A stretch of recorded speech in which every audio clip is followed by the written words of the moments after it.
like to call this meeting to order for the City of Geneva Historic Preservation Commission for October 15th, 2024. We'll start with a roll call. Jensen. Here. McManus. Here. Phillips. Here. Solomon. Here. Stazen. Here. Tobler. Here. Zelmer. Here. We have a quorum. Okay, next we have the approval for meeting minutes for September 17th, 2024. Any comments? If not, can I get a motion to approve? I move to approve the minutes for the HPC meeting of September 17th, 2024. And, second? Okay, call the roll. Jensen. Aye. McManus. Aye. Phillips. Aye. Solomon. Abstain. Stazen. Abstain. Tobler. Aye. Zelmer. Aye. Motion passes. Okay, next on our agenda is not the 5-minute field guide, but we won't note that. George? They promise it'll be spectacular. Otherwise, I'm walking It'll out be in 10 minutes protest. next month. Yes. Okay. We do have the continuation of a public hearing. Can I get a motion to reopen the public hearing? I'll make a motion to reopen the public hearing for 949 South Batavia Avenue. Okay, Second. okay. And all in favor? Aye. Any opposed? Motion passes. We have the public hearing is open. Okay, I'm going to read a few things from my script here. It's the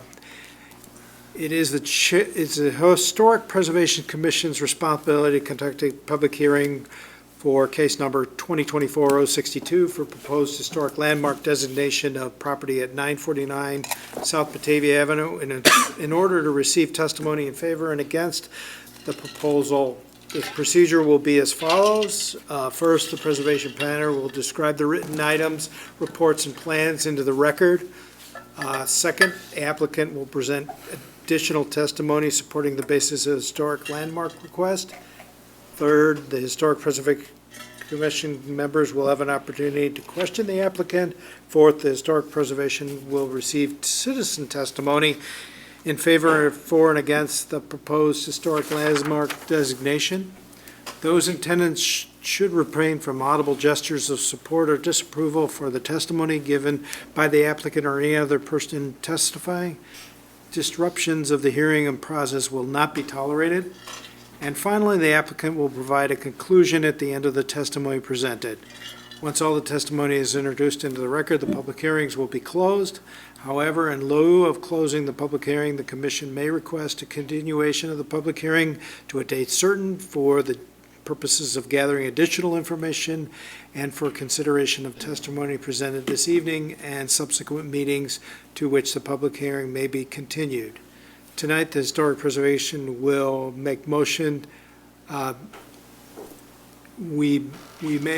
Historic Preservation will make a motion based on the finding of fact consistent with appropriate standards identified in the Geneva City Code. Once an affirmative motion has been made for either request and seconded, a termination of the applicant's request will be decided by a simple majority of those commissioners present at the time of the vote on the motion. Commissioners' determination of the landmark designation request is a final except for the motion to deny the applicant's historic landmark designation request may be appealed to the City Council by the applicant. If the Commission's determination is appealed by the applicant, the City Council may uphold, amend, or reverse the Commission's determination. We'll talk about testimony procedure. In order to give testimony, you must print your name. Well, if you want to give testimony, you'll need to stand up and be sworn in.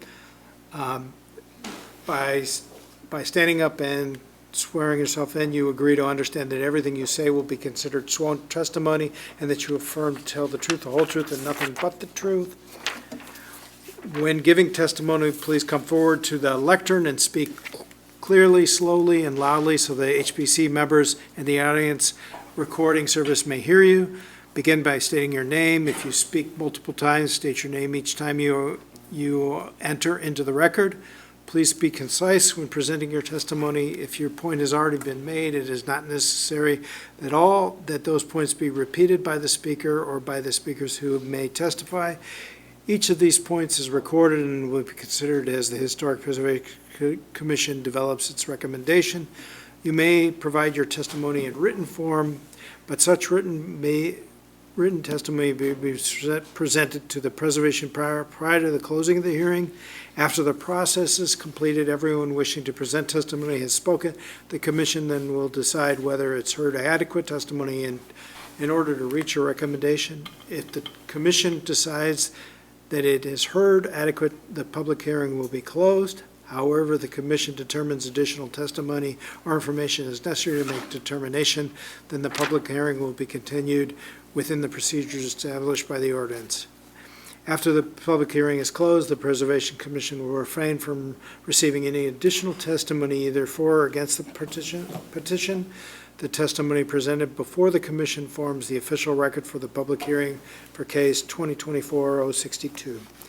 The commission will then deliberate on the presented testimony in regards to the applicant's landmark designation, may make an appropriate motion and vote yea or nay to approve the designation as requested, as presented, approve the designation request with amendments and/or stipulations, table the request to a date certain to purpose identifying additional information unavailable to the public hearing that is warranted and necessary for the purpose of making a final finding of fact, table the request to the date certain for the purpose of providing time to fully evaluate any new evidence presented at the public hearing, or table the request to a date certain to solicit expert testimony to evaluate the information provided either as part of the designation application or at the public hearing. At this time, if you plan to present testimony, please stand up. Anyone wishing to give sworn testimony, ask questions, or cross-examine giving sworn testimony, please stand up and raise your right hand and answer "I do" to affirm your intent. If you're going to make any testimony, please stand up and. Do you affirm that the testimony you're about to make is full truth and to the best of your knowledge? If yes, please respond, "I do." Great. You may be seated. First up, Jackie, you're going to provide some introductory details about tonight's public hearing, so I'll let you take it away. Very good, thank you. All right. So as he mentioned before, this is a continuation, so I'm going to give the spark notes of what we already know. So we know that Geneva landmarks receive community-wide recognition and protection under the Preservation Ordinance. There's been a lot of great research conducted that proves that individual listings and historic districts as a whole are great for the enhancement of economic development, employment, tourism, and economic stability. However, we discussed last time that designation of an individual property as a landmark does not require property owners to restore, make improvements, or alterations to a property otherwise control the use of the property. All right, so this property is located on Batavia Ave, very close to the Fox River and the Gunnar Anderson Forest Preserve. The house was built in 1949 by I believe it's Jacques Bronson, but I'm saying Jack. I apologize. It was completed in 1952, and it was submitted as his thesis project. Here are some images of what the house looks like.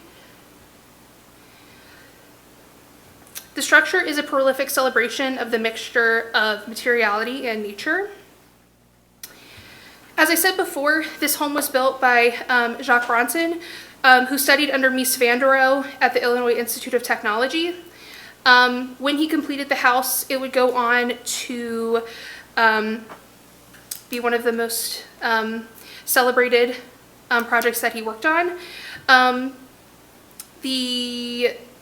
Eventually, he began working for C.F. Murphy and Associates, and he designed the Richard J. Daley Building, which, as you know, if you go on any sort of boat tour, they will say that the Richard Daley Building was kind of the start of modern-ish architecture in Chicago.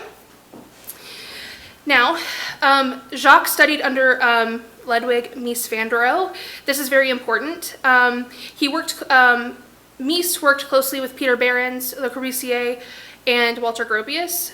He is essential to the modernist architecture movement, and it's also very important for that movement in America. He was the Dean of Architecture for the Illinois Institute of Technology, and if you guys have heard the sayings, less is more, or God is in the details, Mies van der Rohe actually made this popular. And then here are some kind of simple renderings of what the home looks like. Here are some floor plans. That floor plan on the left is actually one of the first floor plans that was completed by Jacques Bronson. The Bronson-Bauman House holds substantial historical significance due to its direct associations with some of America's most influential architects, including Mies van der Rohe. This residence reflects the design philosophies of these prominent figures. It's a testament to mid-century modern architectural style that flourished in the United States during the 40s and 50s. The structure is architecturally significant, representing one of the few remaining examples of mid-century modern architecture here in Geneva. This residence is a notable survivor of a once popular design movement emphasizing simplicity, functionality, and the seamless integration with the natural environment. Its preservation provides a rare glimpse into the mid-century modern aesthetic characterized by clean lines, open spaces, and innovative use of materials, which were widely celebrated during that time. The house is a testament to influential architectural style and is an essential piece of Geneva's architectural heritage. Now, here are the new findings for 949. So as you can tell, the big structure, the meat and potatoes of this application is the Bronson-Bauman House, or the Geneva House. But within that property boundary, there's also the guest house and the garage. So, the landmark nomination primarily emphasizes the main structure, but also considers two smaller buildings located at the rear of the property. Only one secondary structure is deemed historically significant in this landmark application, and that is the guest house, which is what we're looking at right here on the left. The guest house, which was originally repurposed by Jack Bronson during the construction of the Geneva House. While detailed historical documentation on these smaller buildings is somewhat limited, it has been noted that Bronson made significant modifications to the original garage, transforming it into living quarters for his family, and as he was building the Geneva House. The adaptation highlights the space's versatility. Separate from the architectural narrative, there are available sources that indicate that Doris and Mr. Bronson as individuals were actively engaged in the Geneva community. They were very engaged. There's probably over a dozen articles in the Geneva Republican that list all of the events they were into. But most notably, Doris Bronson operated Little Yankee Play School out of this guest house from June 1954 until 1966. A continued search of the Geneva Republican, like I said before, revealed that Doris Bronson was actively involved with various community and civic groups in Geneva. Something that is important to note, that we don't have a lot of info of rehabilitations or projects that happened at the house, but what we do know from a series of oral history interviews, they obviously changed the interior to showcase more domestic style architecture, but he purposely, Jack Bronson purposely put that window in as a way to kind of honor that mid-century modern architecture with his own space. As for the non-contributing structures, the garage at 949 South Batavia Avenue was not built or used by Jack C. Bronson or his family. It was constructed after the current owner, Charles Bauman's parents, that acquired the home. Mr. Bauman, who is here today, recalls the garage was built during his family's ownership, primarily serving to provide his fathers with convenient access to his vehicle during inclement weather. At the owner's request, the garage is designated as non-contributing structure, lacking associations with notable architects or individuals of historic significance, and showcasing no significant architectural details. As for the fencing, there is visible fencing in several areas of the property, but it is not a part of the original design. The Baumans installed it to reduce noise from Batavia Avenue and to enhance privacy. The fence was added due to concerns about pedestrian traffic going through the private property, as many people were walking to view the Geneva house because it was very popular. It lacks significant architectural details. The fencing appears utilitarian and shows signs of wear and deterioration, indicating that it will need substantial repair or replacement very soon.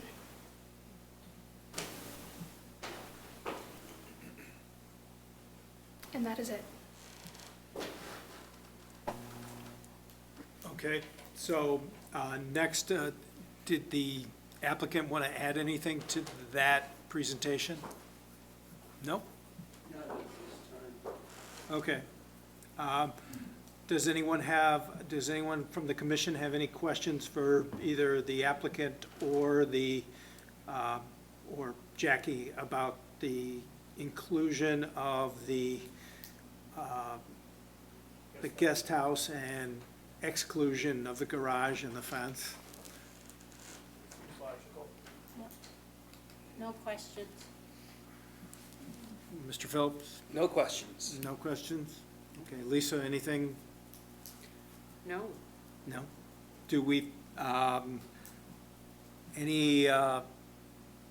with that, is there any comments from the people in the public? If Charlie has something to say, he's welcome to, because I don't want to step over whatever he might say. But you're not, if you, no. Okay.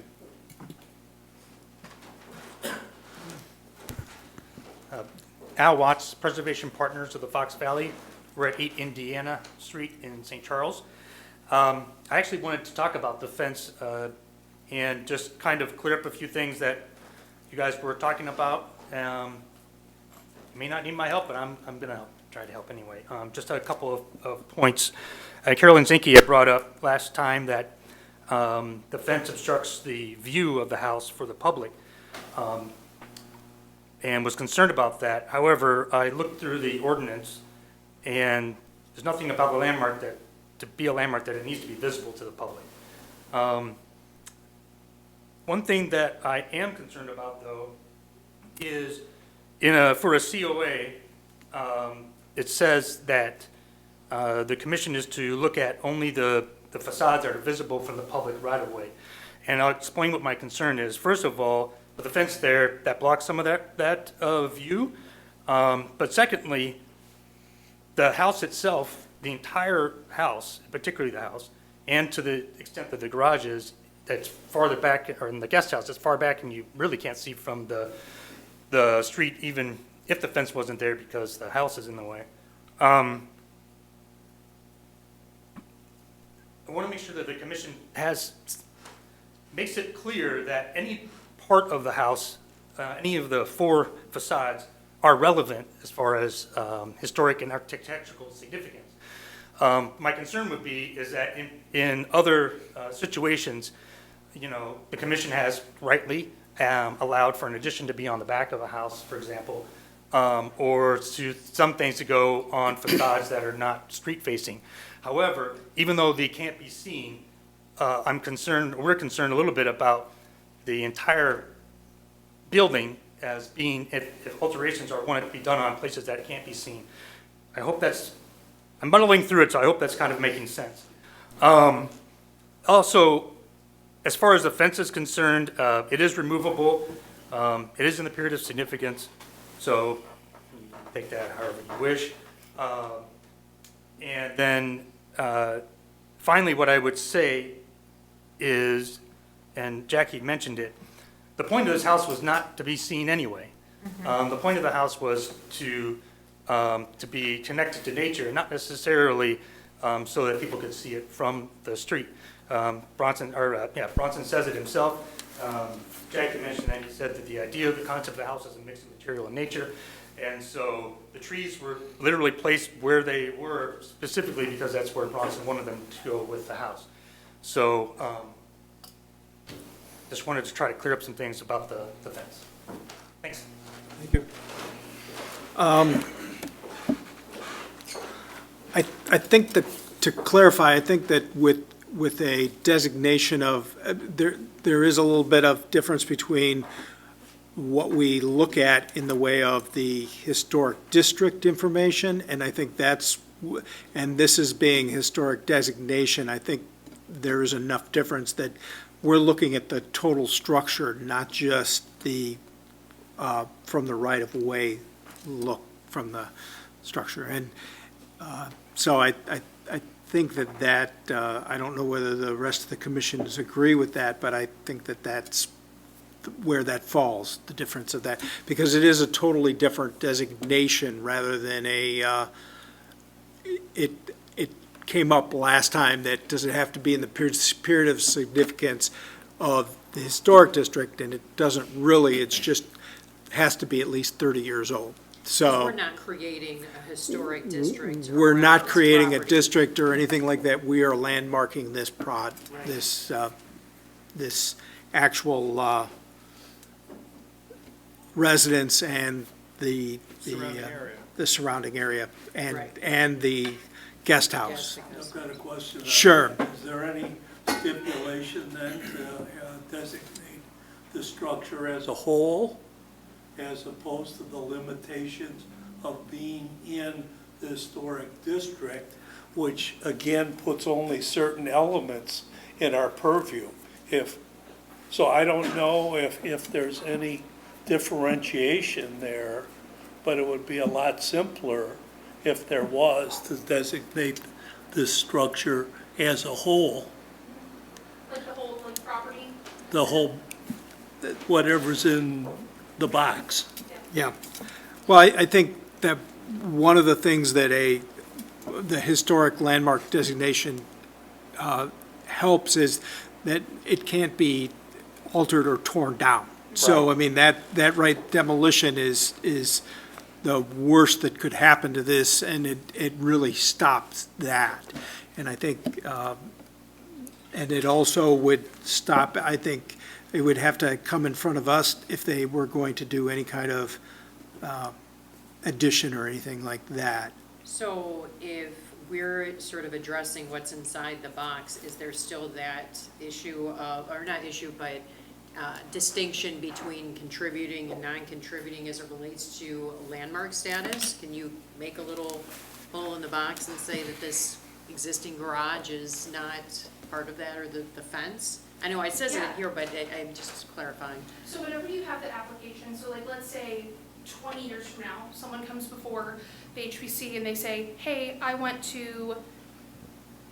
gonna paint the brick on the Bronson Bauman house, or whatever. Within that package, it will say, these are the contributing structures. It's gonna have pictures of what's contributing and what's not contributing, so that you can use it for, decisions like this that we'll have in the future. Gotcha, okay, So it will be made very, very clear yeah. that what's contributing and what's not. What's the extent of the contributing Correct. structures and which ones are, if you will, landmarked and which ones are not landmarked? Correct. It's very similar to, houses that are in the district. You can have those contributing structures, but they're not necessarily important to the, Yeah. not that this gorgeous guest house was not important, Right. but it's just kind of a little extra Right, something to the application. okay. Okay. So I'd like some clarification on the box that we've been talking about. Are we talking about the property line? Yes. And the two contributing buildings inside the property? Correct. Because I think, the trees and the way that the house is set within nature and the decision that he made to place it where he did is an important thing. So in the future, if someone came and said, I want to clear cut this and I'll leave the house alone and the guest house, that would be a problem, I think. I don't know if trees are protected under that. Trees I are not don't think protected so. under, Pardon? trees are not protected Right. under, And there's no, if the darn thing blows down, we're still in the same situation. right. So that's a no. Right, I understand that. I just wouldn't want somebody to come in and Bulldoze it. bulldoze some portion and, re-landscape it so that it's got fountains, that kind of thing. So I just wanted to make sure that the property boundary was the box that we're considering and approving.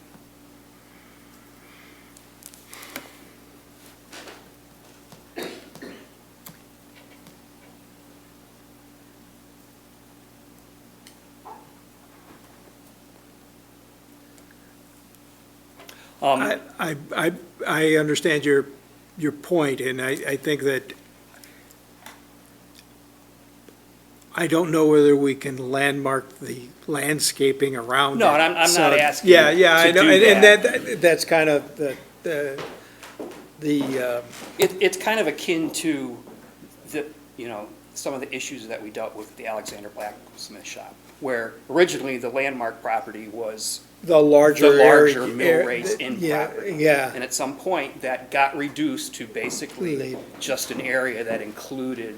Yeah, 5 foot Right. outside the Right. So structure itself. That's all my clarification was really getting at, Yeah. is that we are actually landmarking the property. The property And and- it's got contributing buildings Means- inside it. And the significance is noted in, because I think that if someone were to come at a later date and say, I want to tear down the garage and put a new garage there, it would come in front of us because it's on the property. Correct. But I don't think, we would say that the garage was never contributing, so it wouldn't be a big deal to have it taken down. I- But now if they want to take out the guest house, different ballgame. Correct, Correct. correct, correct. I also think I would like to make this clarification because I feel like this would solve what we're trying to talk about. Within the landmark nomination is for the property, right? So Correct. this box here, property line, within the nomination is where you make those distinctions. So at a certain date, if we want a landmark landscaping, it would also be included in the nomination, but it's just not right now, if that makes sense. So the property itself is a part of the landmark, but the application includes what is and is not considered contributing. Okay. So it could be expanded, it's at a later date, Absolutely, okay. absolutely. So at a later date, you could add to that landmarkation that also the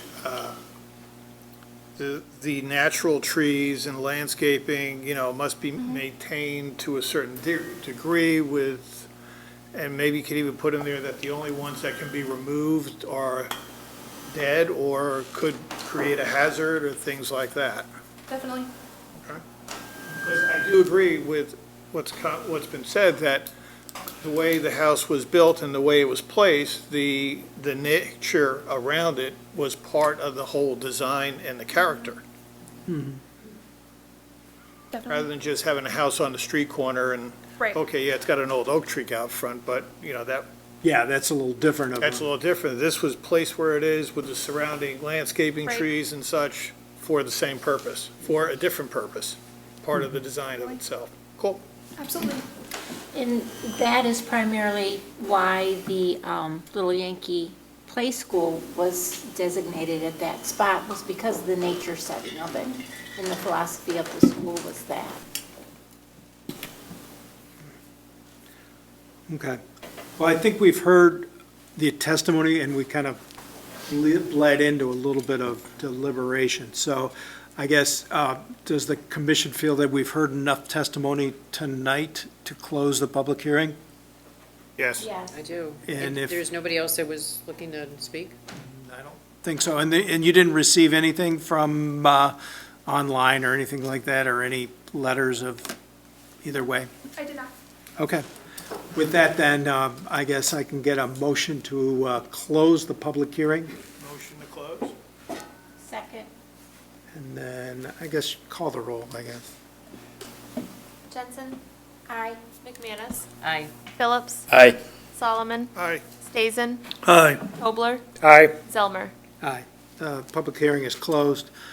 Now, I think we will deliberate on the merits of the nomination and how we feel it should be, how it should be determined, whether we need to do a finding of fact first to state what we feel is the finding of fact from the testimony that we've got, and then we'll go through and have our, either approve the designation request or as presented, or with amendments or stipulations. And actually, we could have a stipulation to include the landscaping at that point, if we felt it was appropriate. Would you agree with that, Jackie? I would agree with that. So, I guess, what's everyone's feeling about, about the historic significance of the structure itself, the house, the residence, and the guest house? Does everyone feel that it meets the requirements of a landmark status? Absolutely. Yeah. I'd like suggest that, I mean, basically, from reading the ordinance, our decision should be based on The SOI five stat, requirements that- that are in ordinance number 10-6-6-6-B. and that would be the findings of fact on that. If you have those. Yeah, so maybe for the record, we could just quickly Yeah. go through those and Correct. see if we And all do you agree have those that. right in front of you? I do, yes. Go for it. So I'll just read the paragraph there. It says, "The HPC shall not recommend nor the city council grant a designation of a historic landmark unless each body makes findings based upon the evidence presented to it in each specific case, and that the proposed historic landmark meets all of the following 5 requirements. The first one is located within the corporate boundaries of the city. I think that's very clearly noted. At least 30 years old, in whole or in part, that's number 2. That's number Everyone 2, and agrees? we've met that requirement too also. The third one is possesses integrity of design, materials, workmanship, setting, location, feeling, and association. I would state that both the residence itself and the guest house both have integrity of what that is. Integrity of design, I think specifically the addition of the screen porch did not detract from the quality of the design and is removable and that sort of thing. And I think the guest house has kept its integrity and its architectural character since the Bronson, the Yankee Playhouse or Play School was put together. Little Yankee place. I'm sorry, the Little Yankee Play School was. I agree too, but, that even though the design of the two contributing factors are very different. Correct. But the linkage between the two of them, with the architect and the family and that, of basically living in both residences, makes it very significant. It tells the story. It tells the story and tells the story of building, taking 2 years to build a house and living in a very Goes to the small. feeling and the association. Correct. Of So, that portion of the Yeah, standard. and they're architecturally significant, the design is significant, the architect, his mentors are significant, it's got all the. checks all the boxes. Check the box. Continue, KP. Okay. Number 4, embodies such other qualities and characteristics as, in the judgment of the commission, should be considered for the designation of a landmark. I think we've I discussed. think we've Yeah. discussed that, Those and I think that. qualities we've and led into characteristics. that of the quality of And then the fifth one is possesses one or more of the following demonstrations of significance. First one is a broad cultural, political, economic, or social association with historic development of the nation, state, or community. Sure. Yeah. Yeah, maybe, maybe not, but we only need one of 1, 2, 3, 4, 5, 6, 7 different items. So the second one is identification with a historic person or with important events in national, state, or local history. That Yeah, one, that's For that's it sure. right there. for sure, yeah. So I mean, we technically stop could there. stop right there because we've met the Yeah. one. Are there any others that are slam dunks within that I- list? Yeah, the next one, I think, is a slam dunk, which is distinguishing characteristics of an architectural type inherently valuable for the study of a period, style, method of construction. That's a, Yes, that is- as part of the international style, you Yes. know, definitely meets that category. Okay.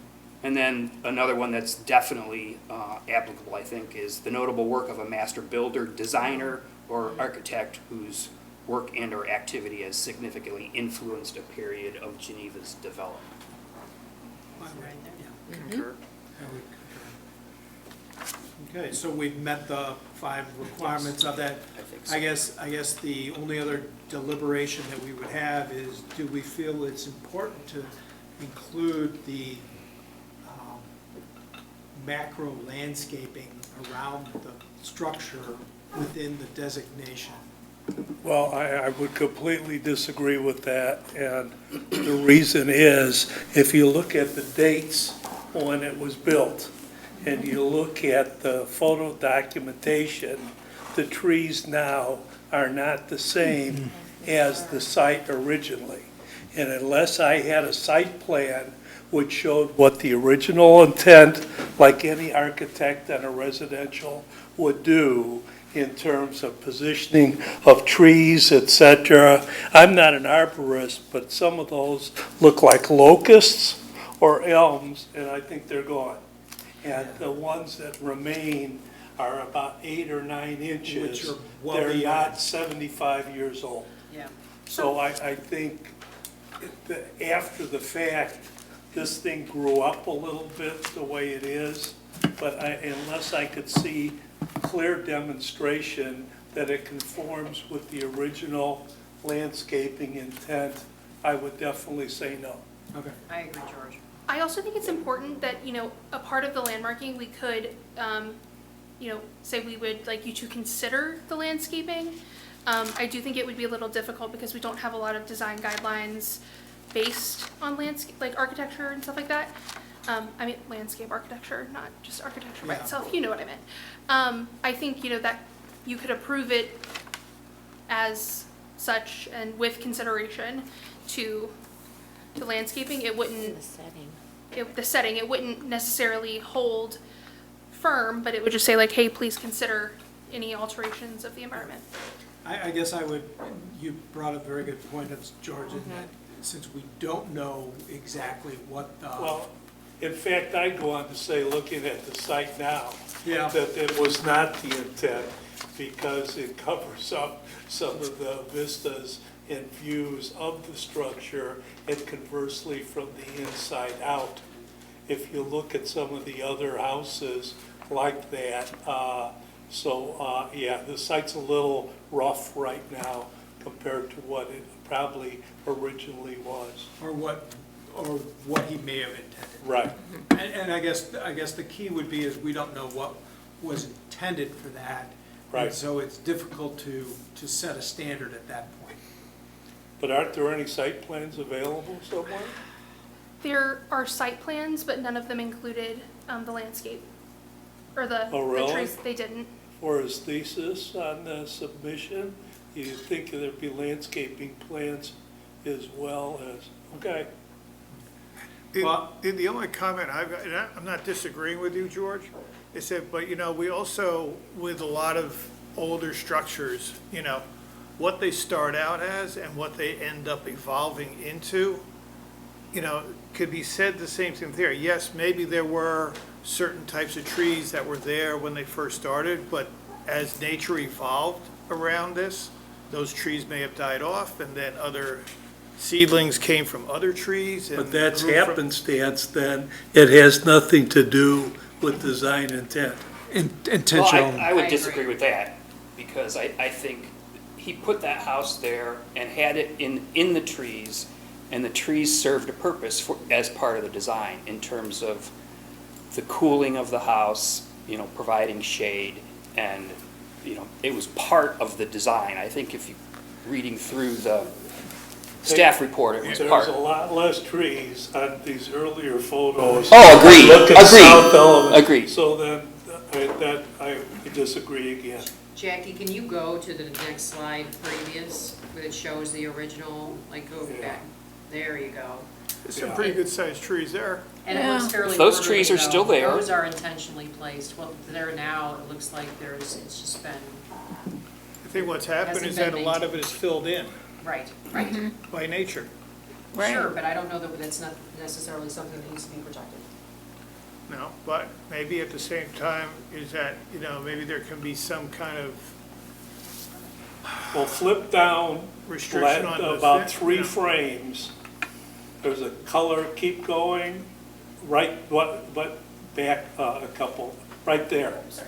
Okay, take a look at that bottom left and take a look at the original picture of that elevation. And I guess if we can't see the difference, then I'll hold my case. It's, I think though, what there's two things we can do. I think at this point, we could say that with the consideration, I don't know, it's really hard to, either we landmark or we don't landmark when it comes to the landscape in my mind. And I think that if we decide that the landscaping is important, it should be part of the landmarking process. But I think that George has made some very good points that it's not exactly I'm not sure the intent was shown as part of the original design to be there. well, but, contrary, unfortunately, we can't ask the Correct. person who designed it, Correct. because for all we know, their intent may have been that eventually this is going to fill in over time and create more privacy and more, so, you can't read the mind on that. That's correct, and we're dealing with what's there now. Right, so, So- and I get it, what was started with, is a lot thinner, a lot less dense than what's there now, but that's, even when somebody builds a new house in the woods, or, in an area, eventually the landscaping around is gonna develop with the house itself. So, but, I don't know, but, to a point, I wouldn't wanna see 20 years down the road, somebody buy the house and then just clear everything all around.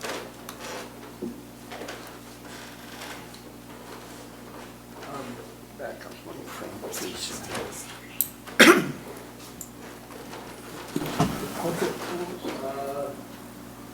The tree on the south elevation is here. Move forward. The green here is the same tree. It's maple. It's just grown. Yeah, I would imagine there's still some trees on the lot that were there when he built the house. They're bigger, obviously. And obviously, there's a lot of secondary growth that's occurred. And without, having some, specific survey done, we can't say anything specific about specific trees. But I think what we're talking about is just, we want some consideration of the lot and the environment in the landmarking. And, maybe that's all that it takes. is- Yeah. To what extent? So, what if somebody wants to go in and clear out some of that brush in there? What are we talking about? I don't understand how we're going to do that if it's not even similar to what it was originally. We can identify a couple of original trees. Heartbeat, yeah. Yeah. I Right, think, and the basis for that would be the photographic evidence that we have. But you don't need to have a permit to come in and clear out. So we're in kind of a hard spot here. Yeah, we are. It's We are. kind of out of our purview specifically, but it's something that in the future, we certainly would consider if it came before us. Jackie, you mentioned that we could designate this landmark status, talking about buildings only today. And then if we wanted to in the future, maybe with a little more research, a little more whatever, we could add to that designation. Also, eventually, like, let's say the landscape does become purview of the HPC, that would automatically affect all landmarkings, not just, but we're not there yet. I just want to make that clear, but Yeah. that is something in the future, we could always amend it to include whatever important findings we've had.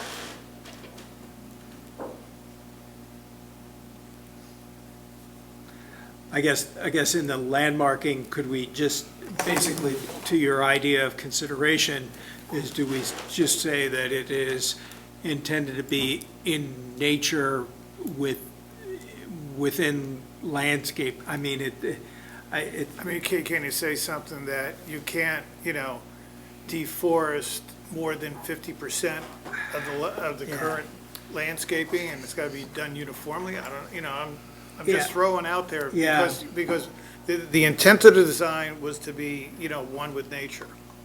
And, if there's a way we can limit how much could be removed, Or could we say, based on photographic evidence, we see that there are some original trees there and the rest is all ingrowth. So can we somehow call out the original trees? I mean, I don't know. It but seems, as George said, we don't have a landscaping design, so we really can't say. I mean, it's okay. all based on photographic evidence, but the rest of this is too, I mean, there's trees on the lot and, we're trying to protect the trees, but we don't have any evidence of what the trees are. Doesn't make any sense to me. Right. So we also don't have a real ordinance that supports currently saving historic landscape. What's that? We don't really have an ordinance that would support historic landscaping. landscaping. Yeah. Yeah, I kind of remember that to one of the last cases that we had the lodge. The Same thing Batavia, came up, the yeah. laboratory. Right. With the tree? Yeah. So I think our focus right now is to make sure that we landmark this house and the guest house. Correct. Yeah, So I I think we think, should refocus our energy on that. and I think that I agree. we have the findings of fact that we've stated that the house and the guest house are both are eligible for landmarking. So I think we provide a motion to reflect that, and that actually is aligned with the as presented, originally presented, I believe. Approve the designation as presented. I don't think that we've added anything or subtracted anything else. So if I can get a motion to approve the landmark designation as presented. I move to approve the landmark as presented at 949 South Batavia Avenue. Second? Okay. If you could call the roll. Jensen, Aye. McManus, Aye. Phillips, Aye. Solomon, Aye. Stazen, Aye. Tobler, Aye. Zelmer. Aye. Motion passes. Thank you. Excellent. Is it okay if we take a very quick break so we can have our Certainly. Friendly. We'll take a 5-minute break and we'll start back again at about 8:05, or 8, right before 8 o'clock. Okay, we're going to get started again. We're going to do 202 North 6th Street. It is a siding replacement job. Jackie, if you want to introduce it? Absolutely. All right, so this is 202 North 6th Street. We are potentially replacing the siding on a contributing property. The applicant is here today, Mr. Olison. Here's a little bit of the history. This Queen Anne structure was originally located on 542 West State Street. It was built by the Wilson brothers, known for their significant contributions to the built environment of Geneva. In 2004, the building was purchased by Mr. Olison here and was relocated to 202 North 6th Street to prevent demolition. Mr. Olison continues to live in the home, and since the relocation, has made very few alterations to both interior and exterior. Lots of rehabilitation, though. So here is, the left picture is when it was on State Street, and then the next picture would be where it is now. As far as HPC history, there isn't a lot. There's some sign permit requests, things of that nature, very minor. Like I said before, 1906, it was built by the Wilson brothers. In 2004, there was a proposed demolition. It was relocated in that same year. In 2006, Mr. Olison proposed construction of a secondary structure, which was the garage that is there today. And then in 2024, well, right now, there's a potential siding replacement. As I plan to do with other siding and window requests, I'm going to take the presentation through the application requirements for siding replacement or repair. The application was received on September 12th, 2024. The first annotation on the checklist is the reason for request. The applicant is requesting to remove the existing shakes, lap siding, and rotted crown molding. They plan to install Tyvek house wrap and tape the seams, followed by James Hardy straight lap shake siding. The new installation will aim to match the original dimensions as closely as possible, with crown molding installed as needed, or replaced and installed as needed. According to Fox Valley Unlimited, which is the contractors on this permit, the removal and replacement are necessary due to the poor condition of the wood. This approach will provide a more durable siding option and help prevent further damage from animals in inclement weather. And then the next few slides are going to be the detailed photos and written descriptions of any deteriorated areas. According to the applicant, their team of contractors, the siding of the home is deemed unrepairable due to its current condition, and then the included photos illustrate the integrity of the siding. So I'm just going to take a few minutes, take a little look.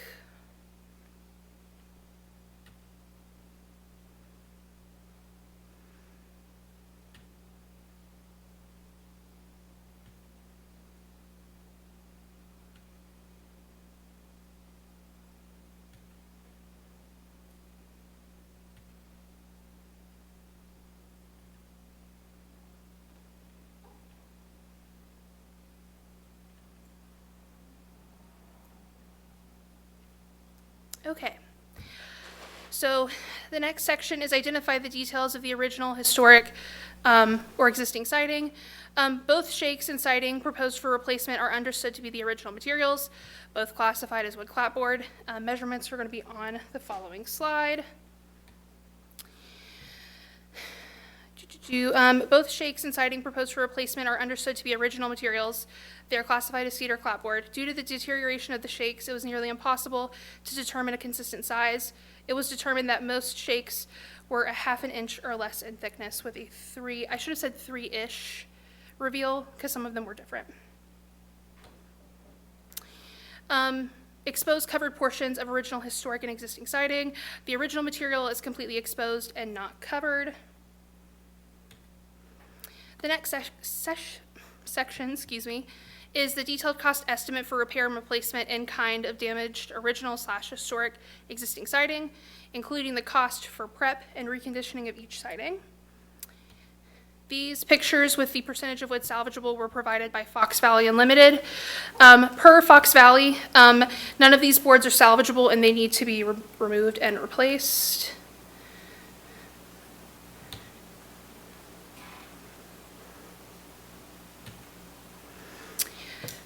Per Fox Valley Unlimited, replacing the cedar shakes with new looks to be $75,000. Replace the 4-inch cedar siding as needed would be $35,000. Altogether, the total to replace in kind would be $110,000. Now let's talk about the new proposed siding. For the shingles, they are going to be going with a hardy board style shingle, a straight edged panel. And then for the siding, it's going to be lap siding. And I think it's important to note that anytime that I was on the phone or communicating with Fox Valley, they were very diligent in telling me that they want to keep the exact same dimensions, even for, let me go back. Their plan, if this is approved, is they're even going to recreate that metal corner to the exact dimensions and material.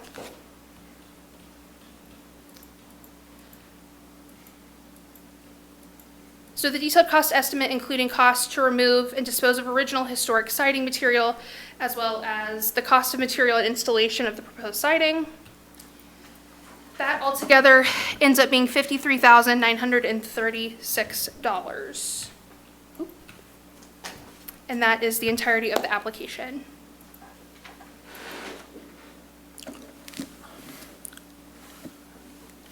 Okay. Does the applicant want to add anything? If you could state your name when you...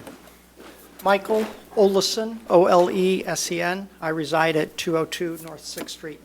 Let me just kind of give you a little bit of my history and love of this property, this building.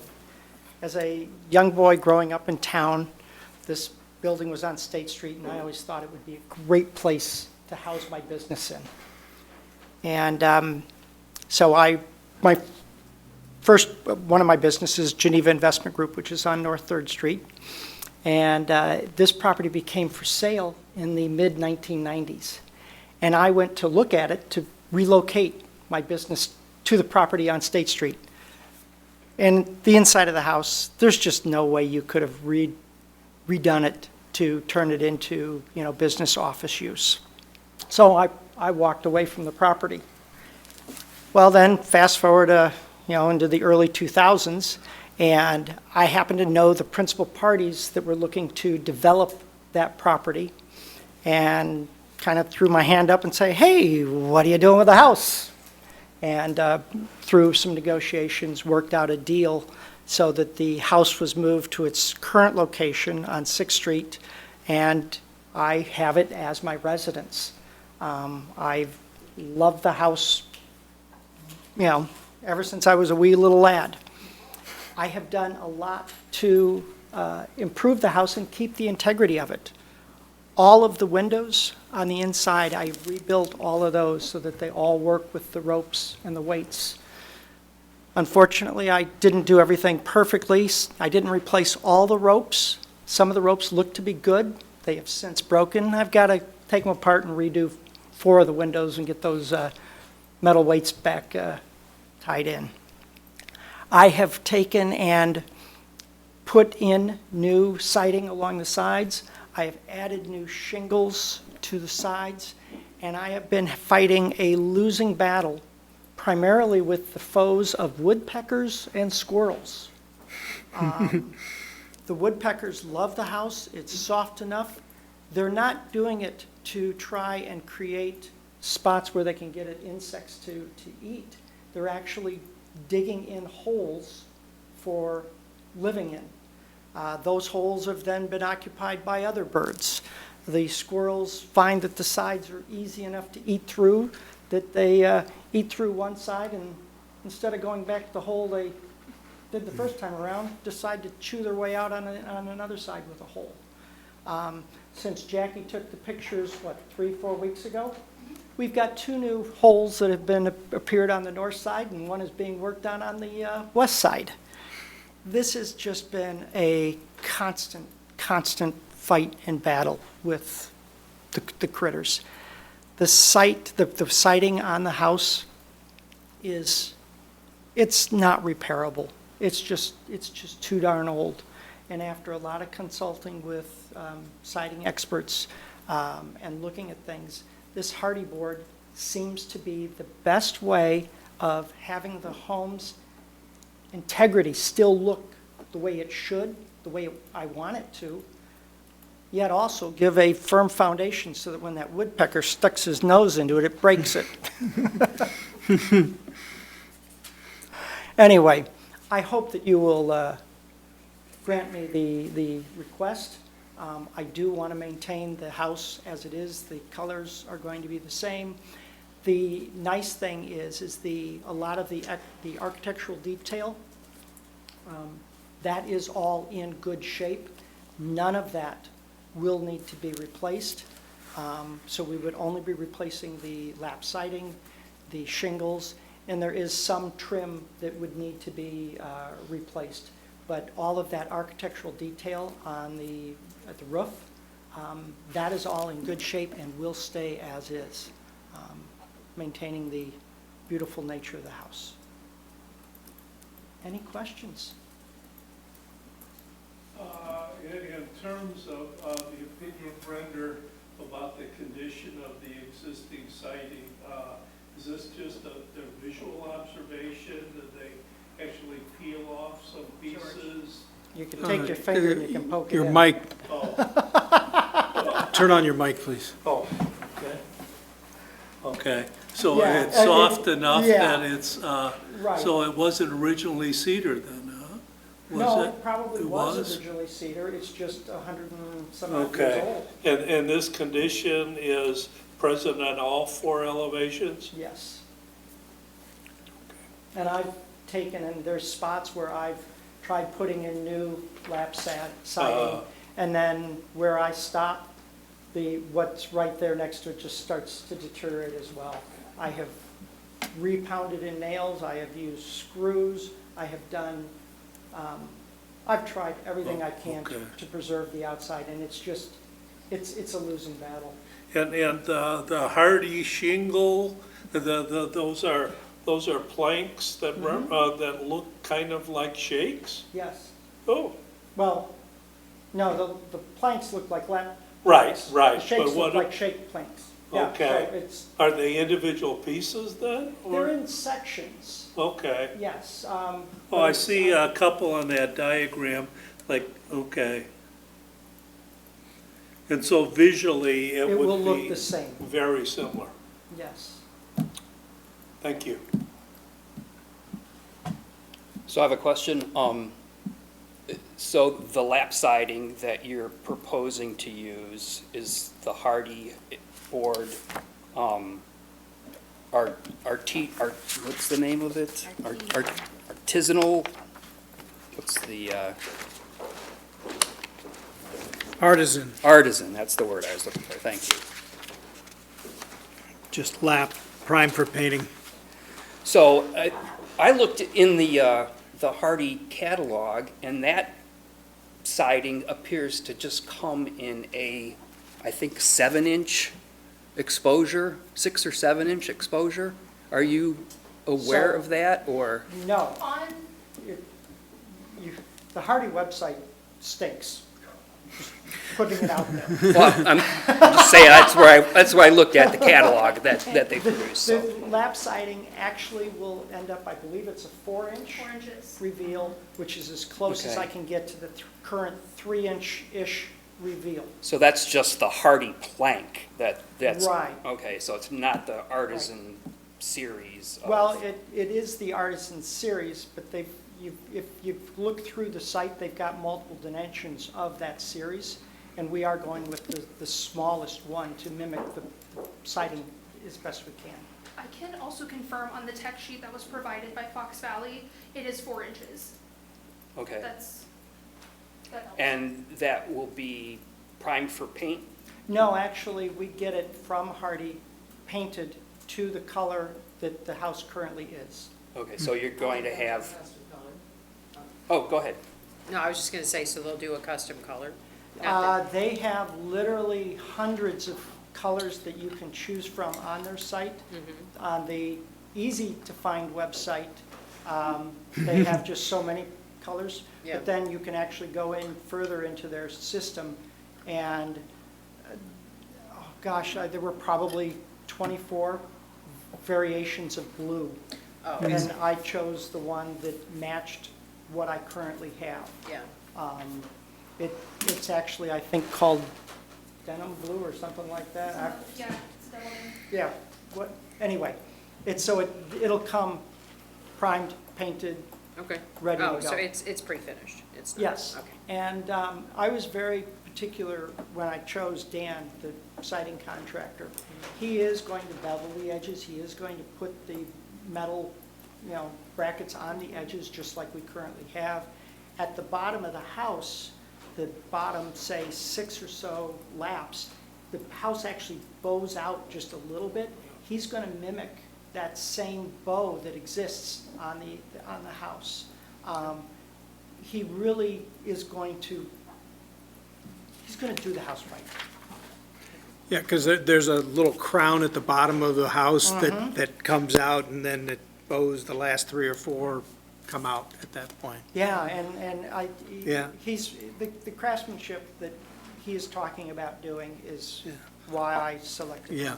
Are they replacing the crown at the bottom? Is that the only crown that they were replacing? No, it's the crown in the middle that they have to replace completely, because if you look through the pictures. Oh, yeah, it has been between totally the- decimated. Yeah, Um, yeah, I noticed that, I mean, the Bird holes. the bird holes and that, I thought that was almost a design detail, the little. No, the dot. that's great stuff, and Yeah, then me painting it over. Yeah, And I filled in those holes, in addition to the great stuff, I put in wire mesh to try to. deter them from slow doing them it, down and it doesn't. Yeah, No, they're smarter than we are. yeah, yeah. I mean, the upper part is a slam dunk in my mind. I mean, that's not a big deal at all. The deterioration is clear. Yeah. The lower part, I mean, I can see that, you can see almost every nail hole that's gone into that, and that's one thing that tells me that it's probably met Yes, its it's end. Was it ever sandblasted at all, do you know? Or, Not since I've owned it. But- When I looked at repainting the house the last time around, I chose to not allow the sandblasting for fear of oh, that would just open it totally up. destroy Yeah, that would any open it up. integrity left in the wood. Yeah. So it was hand brushed and Yeah. painted. Can you estimate how many of those lap boards that you've replaced over the years? Because those obviously would not be considered the original siding Correct. then. They're primarily on the north side, up maybe, do we have a good picture I of actually have a picture that you can clearly see where you tried the replacement. Okay, I don't know if you can see it, but do you see kind of, that? Okay. Oh, that that square I- there? That square. I didn't do that. oh, That Okay. was when I got the house. There used to be an air conditioner Oh, that was in there that somebody had cut in Yeah, prior to my owning Yeah. the property. So that's not my repair. great job. I was like, man, this is impressive. Okay. well, I think if you look at one or two back from there, Okay, if you look at this one here, Yeah, that's you'll it. see there's like Okay. 3 courses yeah, at the at the bottom. bottom that I did redo on that section. There's various spots throughout the property where I've done that. So when your siding guy said 100%, that's not technically accurate, correct? I would say that is correct. It is not technically accurate, but I'm going to say 98%. All right. I'll just jump to the shake on the top. The thickness or the exposure of the shakes that you're proposing, how do they compare to? It's the same. And what is that dimension? It varies, but the reveal is approximately about 6 inches. Okay, so you'll get a hardy shake that Yes. is a 6-inch, okay. And obviously it'll be And it's thinner, the- but it will be the same exposure. Correct, and it is also for the same, it comes primed and painted to the same color. Right. And then the different orientation of the shakes that follow They'll the cut that. gable, will that be replicated? Yes, And is that are those shakes the same exposure, the same Yes. size as the rest of the, okay. And some of those I've replaced. Hmm. Some of them I've replaced and painted. Some of them I just replaced recently and didn't bother to paint them because I knew that I would be approaching you guys with this, hopefully reciting the whole house. We had invasive squirrels really attack us strongly this past spring and needed some work to get it sealed up. You don't have bats, do you? No, Uh, but I have had chipmunks and mice. Yeah, yeah. I've had bats in my house on Sixth Street, so I was wondering whether there were other bats in the area.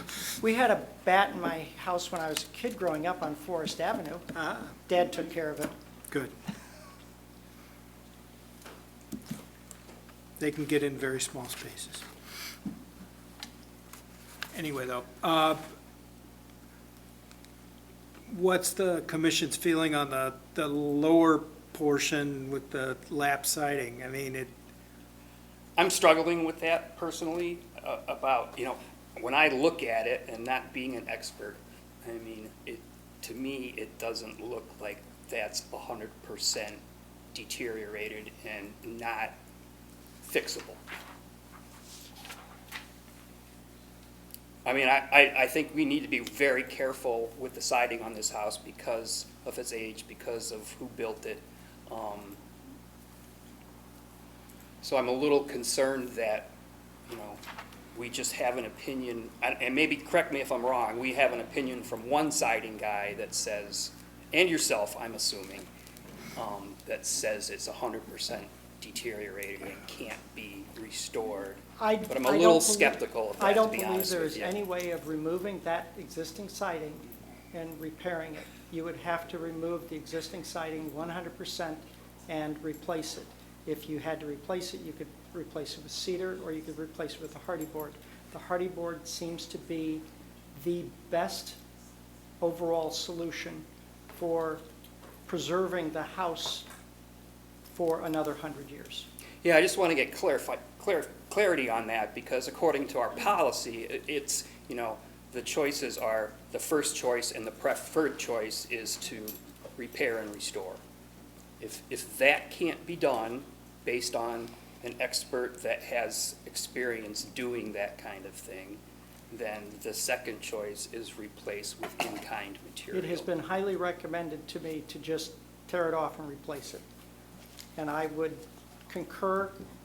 I am interested in historic preservation. I have worked diligently to try and preserve it, and I think it is a losing battle to try and continue to replace boards. Well, I guess my response to that would be, it's, over 100 years old, and it's still in relatively decent shape, it looks like. I mean, that siding has never been replaced other than the few pieces that you've replaced, right? As far as you know. As far as I know, that is correct. But that siding is also very weak, and you could literally tear it apart with your fingers. What's the condition of the siding on the front of the house? I mean, that siding seems to me that it has probably been protected from the elements because it's underneath the porch and the window up top. Is that as in bad shape as So the other facades? The lap siding that would be on the porch is where the house is the best. However, if you'll remember, there is a balcony up top. The balcony was not properly sealed, its floor, so water has gotten down into that area. The roof of the porch and subsequent siding have had water damage. At this point in time, I'm not proposing to redo and replace that, but it is something that I think is repairable for as far as the porch, the ceiling on the porch, and the floor in the balcony area. So those would be things that I would be looking to repair and obviously maintain. But the siding above and below I would- is in better shape than the rest of the house, Correct. but still, But if you're in your going to- opinion, unsalvageable. If you're going to take and salvage, or if you're going to do something to the other three sides, I think that it makes sense to do something to the front so that you can get those, beveled edges to match up. You're looking at 3-ish inch versus a 4-inch reveal. I think that would look, it would look foolish. Well, right, I would agree with that. If you're keeping those corner brackets, then yes, you wouldn't be able to do that essentially. Well, with or without them, where it meets, you got a problem, a big detailing problem. Well, if the house had corner boards, it wouldn't be a problem, but obviously this The house house does not doesn't have have corner that, boards, right? and to add corner boards to the house would Right, no, destroy and the that's integrity. not, that's not, It's still kind of feasible, feasible, but, yeah. I mean, you raise an interesting point here, and every time siding comes up, this has really nothing to do with you. We had another case in August, we went through exactly the same thing. Yeah. And the real issue that I think everybody, well, I'll speak for myself, that I'm struggling with is, number one, going back several years now, we tried to identify percentage of the project as a whole as to what was, and at that time, we had a CM and a carpenter in here, and everybody had opinions, but there was no objective and quantifiable way to define the situation.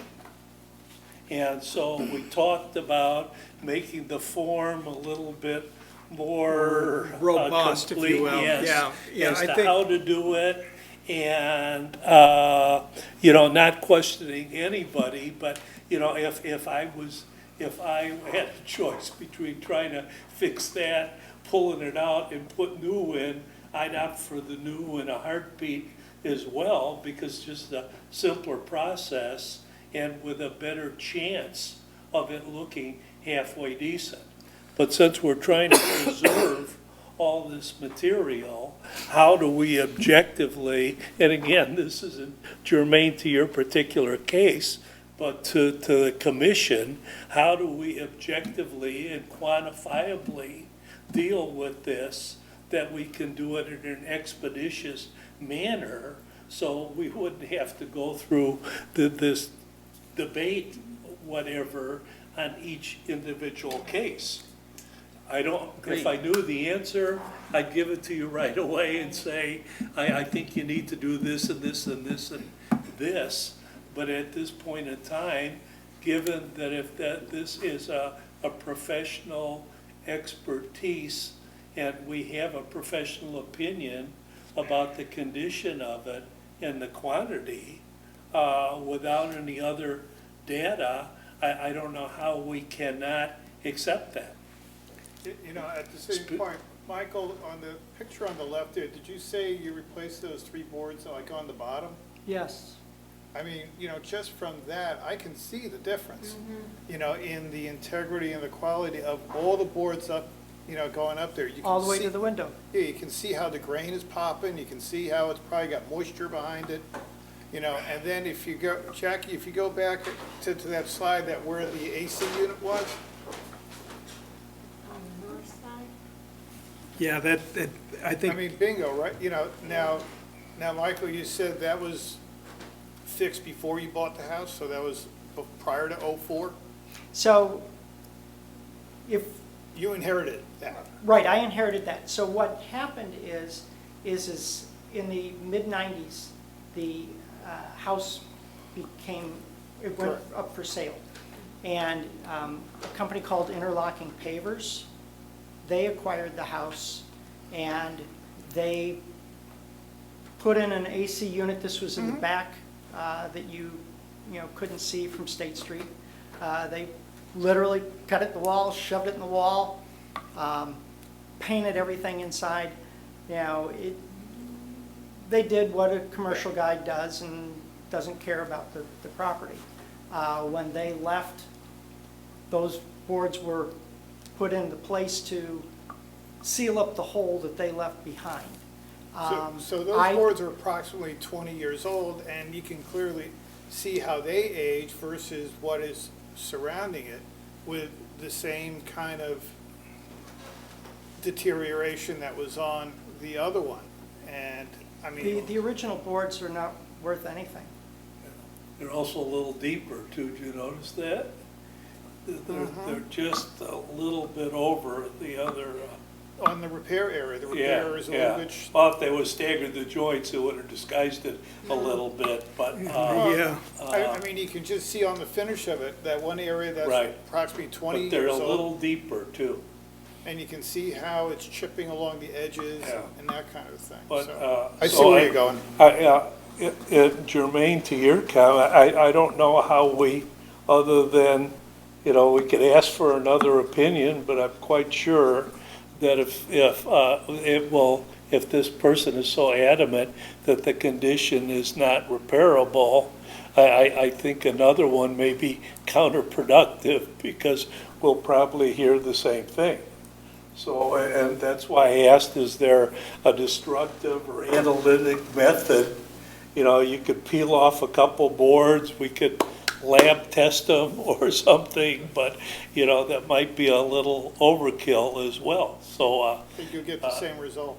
yeah, so, but I think in all our interest, if we could somehow be able to streamline this procedure, it may help a little. Yeah, I think we do need to streamline procedure, and I think I talked to Jackie a little about that today, that we'd want to have a little more beef in the application portion of it, like we did within the windows. Right. Where the windows is, it seems a little bit disingenuous that it's 100%, 100%, 100%.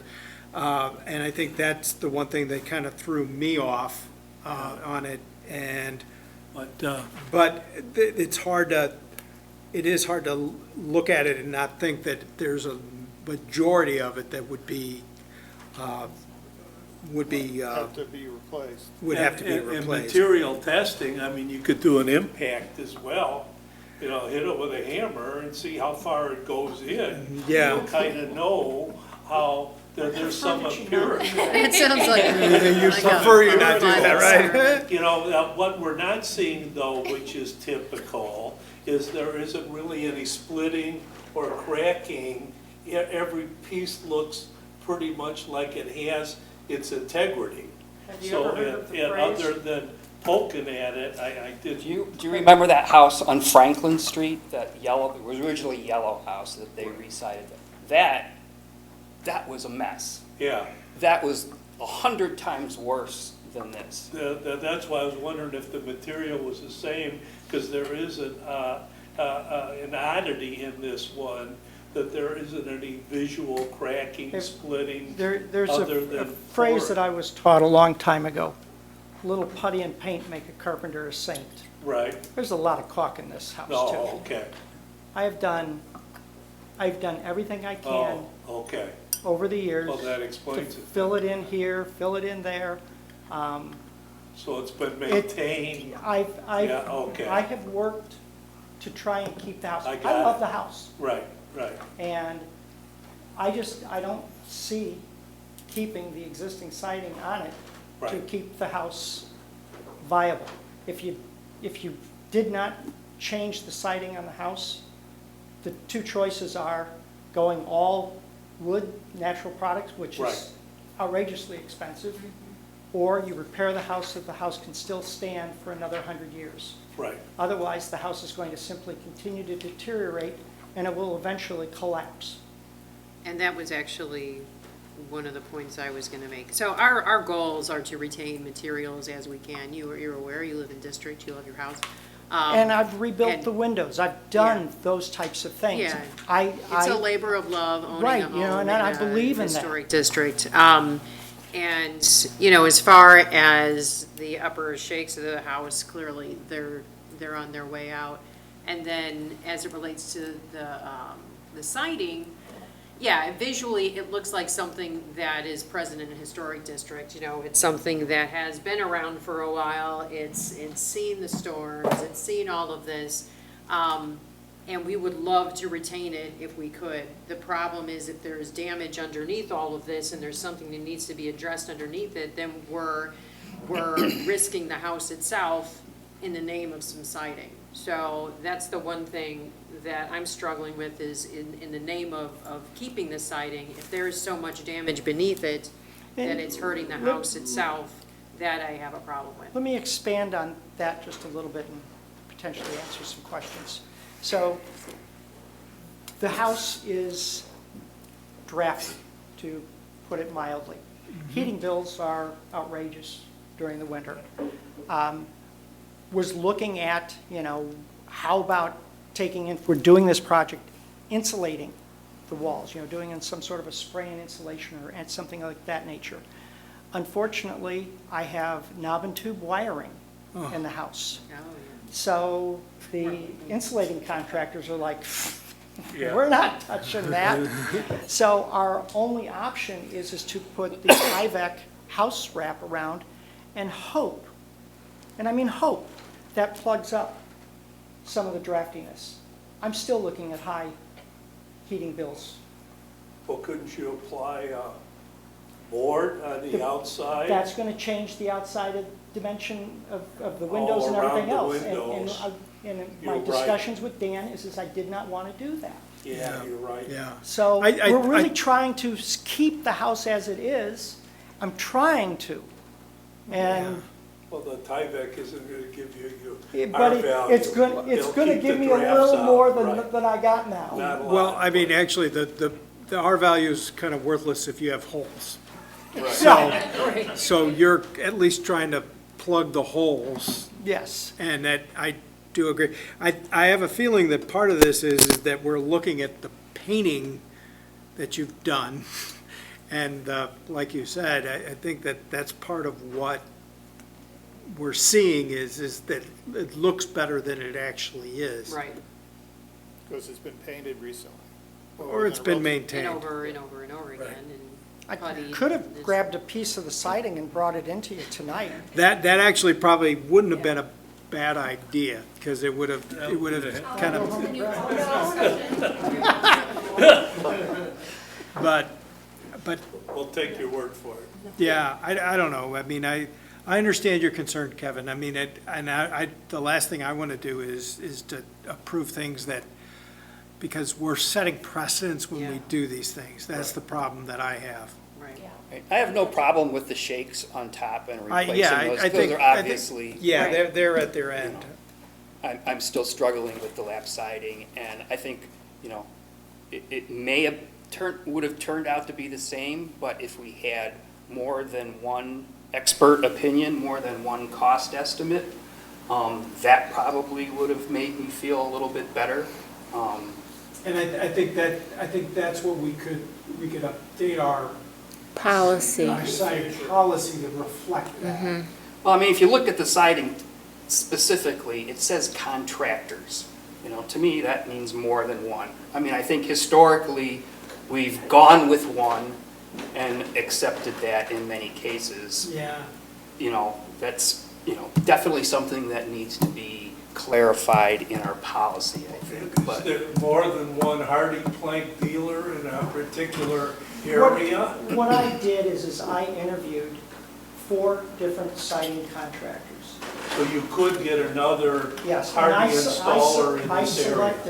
I selected the Okay. guy who had the best quality of craftsmanship and workmanship. I didn't take the low bid. Right. I chose the guy that was going to do the best work.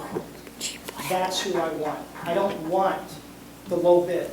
I had this guy who wanted to bring in this whole crew who could do it for less, but Right, he wasn't going to, you know, miter those corners. He right. wasn't going to put the metal brackets on there. He wasn't going to do all that extra work, that detail that makes this house so wonderful. So I selected the one contractor Yeah. who Yeah, well, I think what we're looking for is more, I know Michael used to have a window guy, remember, that could assess the condition of existing windows. It would be nice if there was a siding guy that could do a quantitative and conditional survey irrespective of cost, which would give us that opinion that I think I we're mean, looking cost is for. something that we should consider Right, too. but, yeah, but condition is, I think, more the concern than cost. Well, I'll tell you, the windows are in good condition. With the exception of those few ropes. Yeah. Mike, I have just one question on the estimate for the replacement new material for the $42,000. That includes both the shaker siding and the lap siding. Do you know the breakdown as to? I do not. Okay.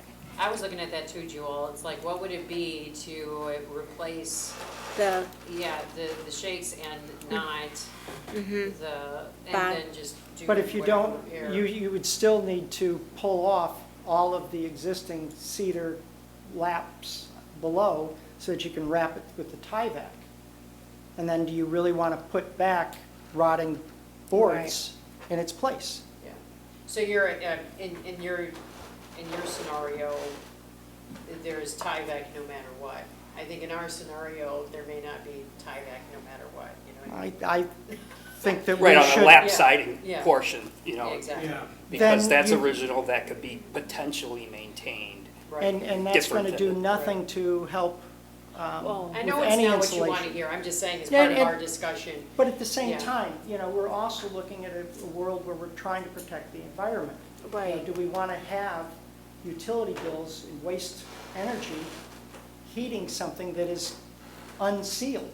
If we at least get the tie-back on, we can't throw insulation in without totally building the house from new. No, we understand. So, if we're not this is, pulling it it's off, the all, tieback isn't going. right, this is all a question of what choices do we want to make? Sure. And I have thoroughly, thoughtfully considered all of the choices, and I believe this to be the best overall option to preserve this wonderful house for decades to come. Right. well, Mike, thank you so much for saving it from being demolished in 2004 to begin with. Yeah, I certainly. And having it moved. It was my pleasure. Like I said, I have loved this house since I was a little boy growing up in town. Did you own that lot then? No, the lot was available. It used to actually be a gravel parking lot for Burgess Norton. And the nice thing is the lot is 190 feet deep. Had it been 200 feet deep, somebody would have subdivided it into two lots. So I've got this extra large lot to have this extremely beautiful home on it that looks like it's actually been on that particular site since it was originally built in the 1900s. It's such an ideal property in the historic district of Geneva. I mean, it's why I saved the house, it's why I put the effort into the house, it's why I've done all the things that I've done within the house, on the inside. When interlocking pavers went in there and they just spray painted everything, I spent 2 years scraping all the paint off the dental molding on the first floor. My dentist actually provided me with used dental tools to work on it. We're really trying to make this house as beautiful as it was originally. And if, the siding wasn't in bad shape, yeah, I wouldn't do a thing to it. But at this point in time, it is a losing battle. Like I said, we've had 2 more occupants since Christy was over taking pictures 3-4 weeks ago. This has nothing to do with you, Mike, but I would just like to make a suggestion that perhaps as a commission, we need to really revisit the siding policy and make it a little bit more user-friendly for us and for the applicant and update some of the verbiage in there so that we as a commission can be more consistent in our cases. You guys are gonna be shocked with what I talk about for staff updates. Okay. So, put a pin in Okay. that. We'll be back. Okay, so.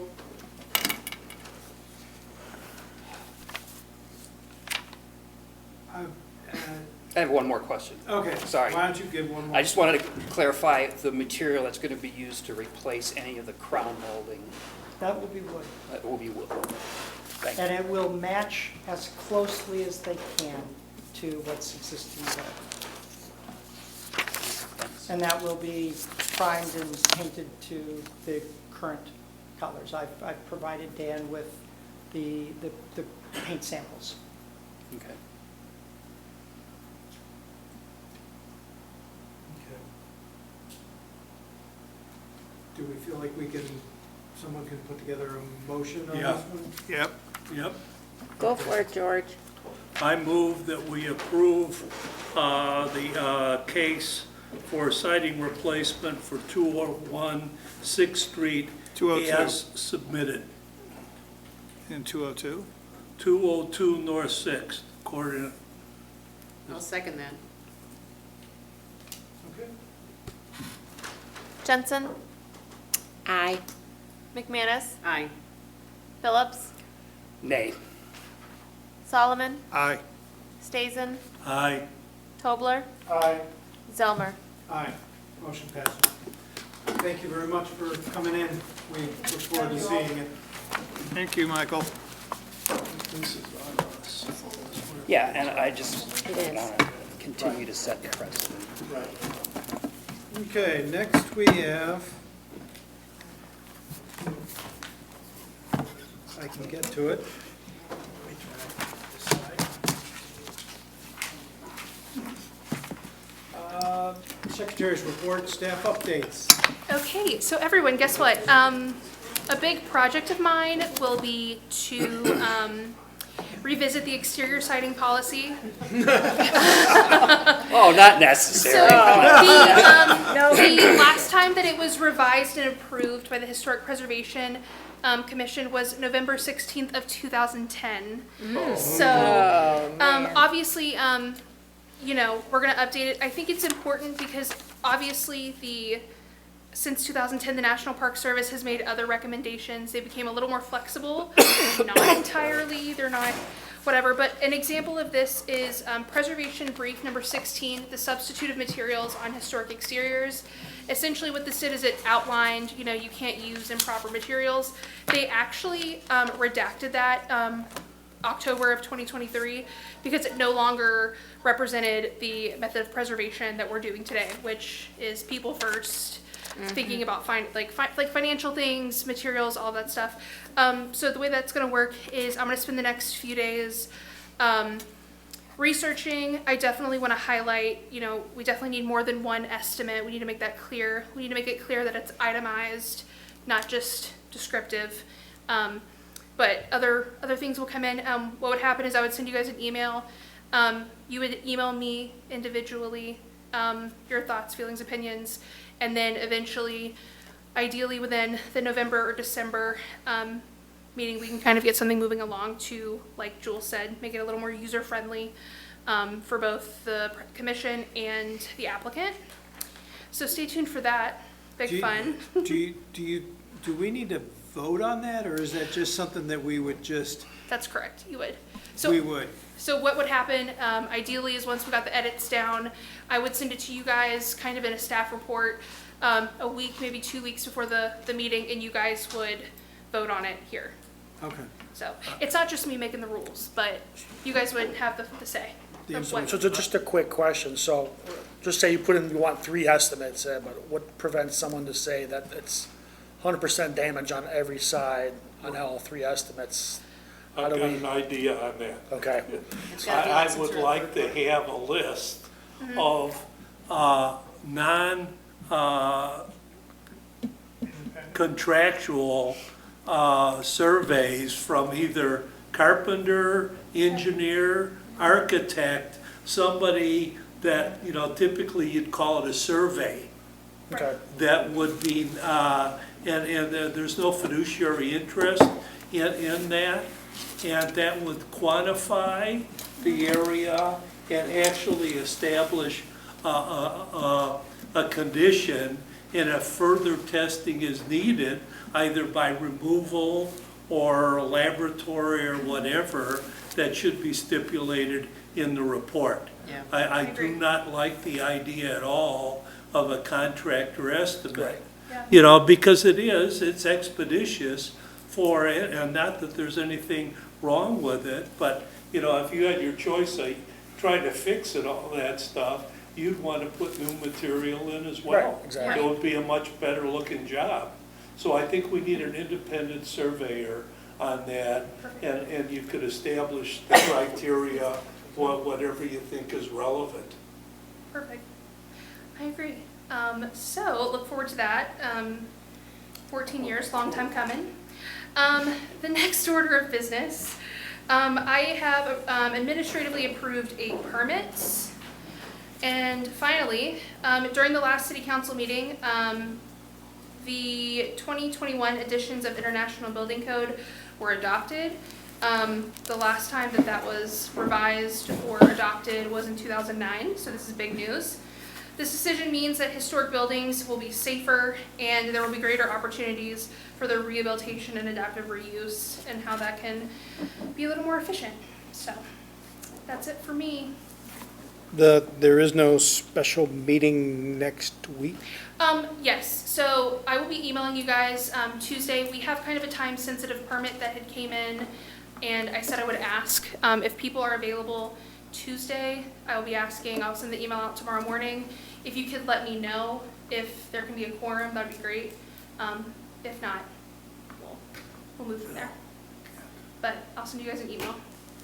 It's not siding, is it? No, it's not, actually. Yeah, I won't be here for this. No, it's not siding.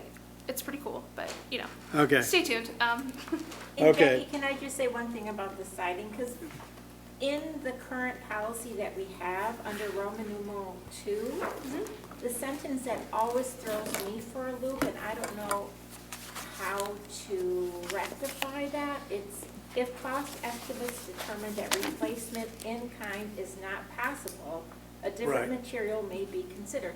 What does that mean, is not possible? Who determines if it's not possible? That would be, I guess, well, currently, per our survey, it's up to the contractors, right, or the person working on the house. So then it would be not possible because financially, Yeah. because it's not salvageable? Correct. because- Okay. Yeah, but that's a real gray area. Yeah. Well, yeah, Is I it 20 think, grand or is it Right. 50 grand? Right. Is the What differential, determines you that? know? Right. And also I read through the preservation brief on substitute material, and that too is very Right. Nebulous. confusing. And Well, I the think they words that did that on use, purpose. You know, I think, and I'm going to be very quick, I think that the way the National Park Service and on like a federal level, how preservation is moving is they want it to be a little more flexible, a little more not lenient. I think for a long time, we had situations where, oh, your siding's still bad, sorry, it's historic, we can't get rid of it. You know, I think that's kind of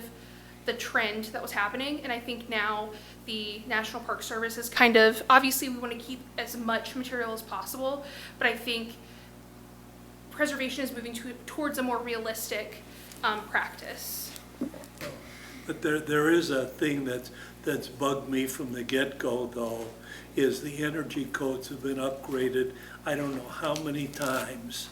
And to be stuck, like this gentleman saying, you know, I've got something that's like a wind tunnel, negates the possibility of insulation, even though Illinois code has changed, what, all 3 times Yeah. now Yeah, I in know. terms of our value, and we're still dealing with single glazed windows, and everything is all about energy initiatives, and for some reason, that there has to be a reasonable effort to make some attempt to modernize these structures for code and energy compliance. There just has to be. Right. okay. That's all you have? That's all I got for today. Okay. Do we have any announcements from the commissioners? I don't have an announcement, but I do have a question. Okay. Okay. It's kind of directed towards you, Paul. Oh, thank you. No, I mean it in a kind way. Okay. This goes back to our meeting on September 17th, and it goes back to the Unitarian Church. Correct. And we talked about, and you and Lisa were aware of this, and I wasn't aware of it, and I need to educate myself, and I want to make sure that I understand it correctly. But the commission discussed the color of the windows, and if color was a concern to the commission. And I was under the understanding that color wasn't a concern, but you guys both, and I'm not pointing my finger like, you Yep. guys said this, Yeah. It should pointed be. out that Were We we do talking about consider a that- paint color, or were we Well, talking about a finish color? There, I think that the distinction is paint color versus finish color, because if we're dealing with something like a roof that is pre-finished, we probably have something to say about what the pre-finished roof is. Yeah. For example, if there was if they wanted to go with a blue standing seam metal roof, we might have an opinion about that because it's pre-finished. And the same, I would say, for an aluminum window system, we'd look at it saying, okay, it's either, pre-finished, it's an anodized aluminum finish that is dark bronze, that's integral to the material. Right. I think it comes down to integral to material slash, pre-finished notes. Thank you. And George just said the word permanent versus something that can be reversed. You paint a house, blue, and the next year someone paints it black. These are things that you can paint over. You're not gonna paint over a pre-finished material. So some of those materials are, Didn't we get into a discussion about that with the new hair salon, spa center going up there about the color of the window Yes. moldings? Because it's a permanent, It is a permanent thing, and it is, I so we think, did get into that. yeah, and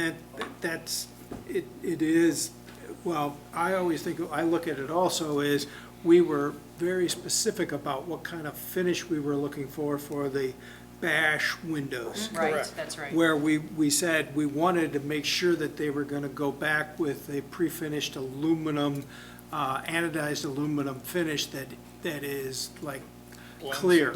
Yeah, That, because it that, blends in. that it goes, that it is part of what the original Right. looked like, rather than going back with something with champagne or, Right. black, or dark bronze. And rather than color per se, as I recall, it led to the character and compatibility with the neighboring structures, as opposed to, I don't like blue. Right. It's if everything else in that, the character of these particular streets, that may be an upsetting influence. Yeah. That should be noted, as opposed to, I don't like a specific color. Yeah, I think we had a long discussion at the house on River Street, that was the black one. Right, That right, they right. wanted, and it came down to that we didn't have an opinion about the color of the house. Right. Now, we probably could have pushed back on the color of the windows, because the windows would have I think they were pre-finished aluminum. So we could have said, we should say something about the windows, but the painting of the exterior can just be repainted, basically. Right.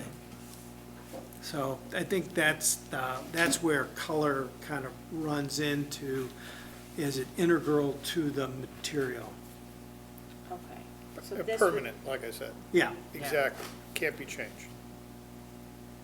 I actually think there is a preservation brief about details, about like the importance of like color on detail work versus like large color of a house. I'll send it your way. Thank you, and I wasn't singling you guys out, I just wanted no. to make sure. No, I no, knew no, we I were mean, that's talking about it. it's a valid question and comment, so. Yeah, I wasn't there, I'm just giving my honest opinion. Okay. With that, anything else from the commissioners? Do we have an update on the mill race? What's going on with that? Is there anything going on? They were told that they need to zip up the building. And Okay, I do believe this week they are going back to, zip up the building. yes. Zipper Oh, up. they Did- are going to did do they- some- Graffiti on it now. Are they, I noticed they tore down the building adjacent to it, which was not in the historic district, obviously. Right.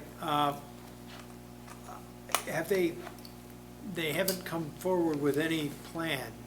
Not at this moment. Okay. I mean, clearly it's on their minds if they're spending the money To to do that. demolish yeah. the building, yeah. But, I mean, they're proud owners of the worst-looking property in downtown Geneva right now. I mean, Yes. I don't know how, There you go, They Jack. certainly opened Fix up it. that view coming down. They sure did, right on the river, yeah. yeah, Obviously, if I hear anything, you guys will be the first ones. okay. Great. And then, I can't think of the address right now, but it's a Little Owl, right there at the corner of 31 Estate, right there. What's going on with that? I feel like I don't know anymore. They have made a lot of improvements. I think right now they're just waiting on one more financial item, and then they're So gonna there's proceed. owners, I feel like there's still a for sale sign in the window, which always throws me. And I don't know, I've heard other people looking at that property too. I heard Yeah. it was up for sale again, because It- that corner was structurally Yeah, failing. yeah, I spoke to a person that was did looking too. at purchasing it, so I think it is for sale, but it might be that I know, because he was asking me, like, well, why can't I do something in there? And I said, well, it's all electrical issue more than anything else. I don't know whether, the city had said that they were gonna kick in money for that. I don't know whether they are going to or not, so. and money for the structural problem or for the For the electrical update. Oh, Yeah, that's in the city newsletter, kind of. They are updating that general area for power. yeah, Okay. okay. Yeah, it The would be city did nice to kick see it. something in there, that and obviously mill race. Yeah, Yes, like, come on. yes. Come on, Jackie, fix it, come on. Okay, Guys, give me like a week and a half, okay? I'll update you. okay. About time, slacker. With that, any comments from the public?